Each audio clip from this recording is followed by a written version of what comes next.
Salut les coureurs, salut les triathlètes, j'espère que tout le monde est en pleine forme. Aujourd'hui, j'ai décidé de parler avec vous de matériel pour participer à vos courses dans les meilleures conditions possibles. On va d'abord commencer par les coureurs. Et on va parler des marathoniens, puisque c'est la course où le matériel a quand même le plus d'importance. Déjà, pour vous rendre au départ, pensez à vous couvrir, puisque vous avez des vestiaires pour déposer vos affaires. Puis après, il y a le temps entre j'ai déposé mes affaires et j'attends dans le sas. Pour ça, il est toujours bon d'aller au départ avec un vieux sweatshirt que vous gardez sur vous et que vous enlèverez quelques secondes avant le départ. Il y a souvent des bacs pour le déposer. Alors ce qui est bien, c'est qu'en plus ça va souvent à la Croix-Rouge ou à des organismes humanitaires, donc pas de gaspillage. Vous pouvez également rajouter, s'il fait un peu plus frais ou s'il pleut, soit un grand sac poubelle de 130 litres, faites des trous pour la tête et pour les bras, ou une combinaison de plâtrier qui peut également vous protéger des intempéries. Le but du jeu étant bien sûr de ne pas avoir froid jusqu'au départ, ça c'est important. Par contre, pour la course, quelles que soient les conditions, ne vous couvrez pas trop, ne vous surchargez pas en affaires, encore plus s'il pleut, parce que sinon vous allez prendre des kilos pour rien quand vous serez trempé. Ça c'est avant course. Maintenant pour la course, on va commencer par le plus important, les chaussures. Aujourd'hui, il existe des chaussures très chères, toutes les chaussures carbone. Et malheureusement, si vous en avez la possibilité, on ne peut plus s'en passer, pour plein de raisons. Petit 1, la performance. Si vous êtes un bon coureur, vous allez gagner quelques secondes à chaque kilomètre, rien qu'avec la qualité de la chaussure. Mais si vous êtes un mauvais coureur, ou un coureur débutant, vous allez aussi gagner du temps, parce que le renvoi est exceptionnel. Le problème, c'est le prix, entre 250 et 300 euros. Ce que vous pouvez tout à fait faire, c'est acheter le modèle de l'année précédente. Par exemple, moi je cours en Saucony, donc Pro, la 2, la 3, il y a l'élite qui arrive. La plupart du temps, j'attends que le modèle soit sorti depuis un petit moment. Et dès qu'il est en promo, j'en achète 2-3 paires que je mets de côté et que je vais utiliser quand ça sera le moment. Il faut bien se dire qu'une chaussure carbone, le carbone ne s'use pas du tout, c'est la mousse qui s'use. Donc si vous ne sortez vos chaussures carbone que pour les courses, plus quelques petites séances de test, elles peuvent vous durer vraiment beaucoup de temps. Donc c'est un investissement important, mais qui permet vraiment d'améliorer vos performances. Les chaussures carbone ont un autre avantage qui est énorme, c'est la qualité de la mousse qui a été mise autour. Elle permet en fin de course de beaucoup moins solliciter vos muscles. Et je vous garantis qu'après un marathon, si vous avez couru avec une paire de chaussures traditionnelles ou avec une paire de chaussures carbone avec une belle mousse, les douleurs sont absolument pas les mêmes. Donc vraiment important. Comme je vous disais, le problème c'est le prix. Les chaussettes, la même chose. Sauf que c'est beaucoup moins cher. Achetez-vous des bonnes chaussettes. Alors je suis sponsorisé par aucune marque. J'ai parlé de Saucony tout à l'heure. Moi en chaussettes, c'est du Compressport.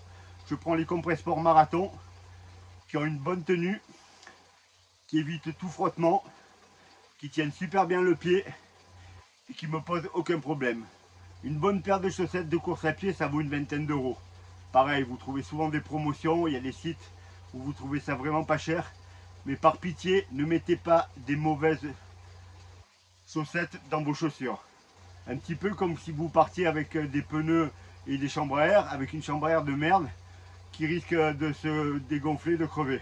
Là pareil, si vous avez des super chaussures, mais si vous avez des chaussettes dégueulasses, vous allez avoir des ampoules, vous allez avoir des mangeaisons, vous n'allez pas être bien et ça va handicaper votre course.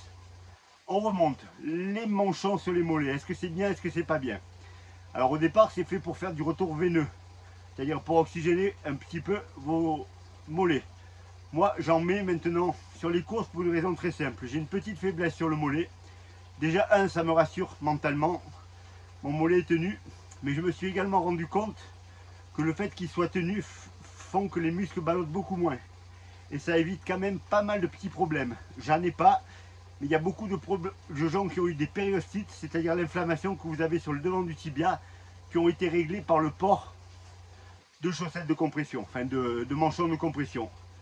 Là au niveau de la marque, Il y a deux marques qui dominent le marché depuis longtemps. C'est BV Sport et Compressport. BV Sport, je trouve que la compression est un peu plus forte. Donc moi, puisque c'est plus la version je me rassure, je mets du Compressport les plus légères, qui me tiennent légèrement le mollet, mais qui surtout, comme je vous le dis, me rassurent. Ensuite, on passe aux shorts. Alors, il y a les adeptes du cuissard, il y a les adeptes des shorts. Là, j'ai pas vraiment d'idée. Le tout, c'est que ça soit quelque chose que vous utilisiez depuis fort longtemps. Moi, maintenant, c'est soit un short Compressport, pareil, petite compression au niveau des cuisses, je suis bien. Il y en a d'autres qui ne supportent pas la compression. Dans ce cas-là, vous mettez des shorts. Ce que j'aime bien aussi maintenant, c'est prendre un short de la marque Decathlon qui a l'avantage d'avoir une ceinture dans laquelle je peux mettre tous mes gels. Donc ça me fait un petit gain de poids parce que jusqu'à présent j'utilisais la ceinture Compressport Sport, la Pro, qui est assez grande, dans laquelle vous pouvez mettre votre maison en temps normal, mais le jour d'un marathon vous pouvez mettre tous vos gels, voire même pour ceux qui sont adeptes de ça, une petite fiole souple d'eau de 250 ml. Ensuite, t-shirt, même chose, t-shirt de qualité. Là, j'ai du X-Bionic sur moi, c'est de la super cam, ça permet de ne pas avoir froid, de ne pas avoir chaud. Je mets du Compressport, je mets du Nike. J'essaie de mettre vraiment quelque chose de bien, quelque chose que j'ai testé des tonnes de fois pour être sûr qu'il n'y ait pas de problème. Je vois plein de coureurs courir avec le maillot de la course. Alors ça, je vous le déconseille complètement. Premièrement, la plupart du temps, à de rares exceptions près, c'est pas de la bonne qualité. Donc on ne met pas ça. Et ensuite, vous n'avez pas pu le tester puisque vous l'avez eu la veille. Donc si vous voulez mettre un t-shirt de la course, mettez un t-shirt de l'année d'avant.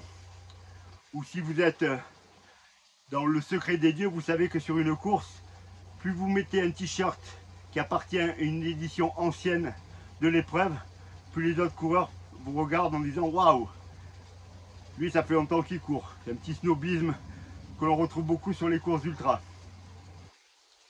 Ensuite, on continue de monter.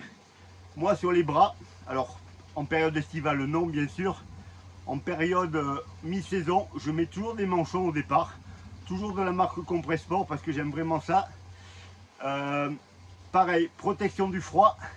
Et le gros avantage de pouvoir les baisser s'il fait trop chaud.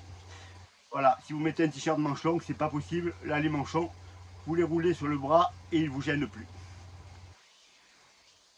La montre, bon, ben, votre montre habituelle bien entendu. Il y a beaucoup de montres avec des capteurs optiques. Si vous êtes un adepte de la fréquence cardiaque dans vos courses d'entraînement, vous mettez une ceinture.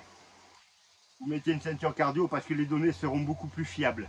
Et si vous fiez à ça pour courir, vous ne pouvez pas avoir des données erronées. Alors moi, ce que je faisais à l'époque où je mettais une ceinture cardio, ce que je ne fais plus, je la serrais pas trop.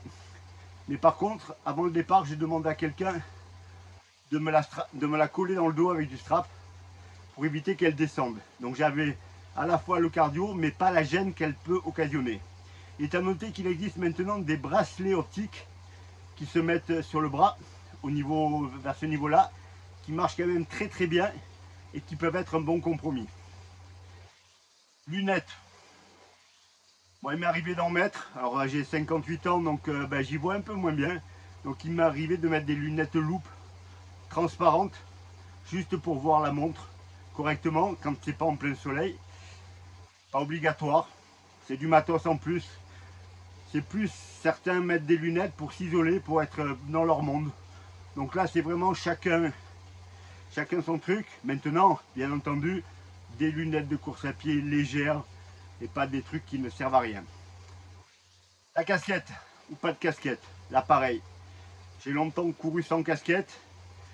J'ai commencé à mettre une casquette, alors pour un truc rigolo, je connais très bien Nicolas Navarro et quand il a commencé à gagner, il avait toujours la casquette à l'envers. C'était un petit hommage que je lui rendais en mettant la casquette moi aussi, puis je l'ai conservée. Maintenant quand je cours, je mets une casquette à l'envers. Alors là pareil, il ne faut pas se tromper de casquette, c'est pas une casquette pour aller balader, c'est une casquette de course à pied. Moi j'utilise la Nike Aeroflot, je crois, qui est très légère, qui respire super bien, ou des casquettes d'une marque, je crois, canadienne, qui s'appelle Cielé, qui sont aussi très légères. En tout cas, rien qui peut me gêner. Un dernier truc que je fais moi, mais alors là c'est que ceux qui ont ça, j'ai mon capteur de puissance Stride sur ma chaussure gauche qui me permet de travailler un peu comme les cyclistes à la puissance.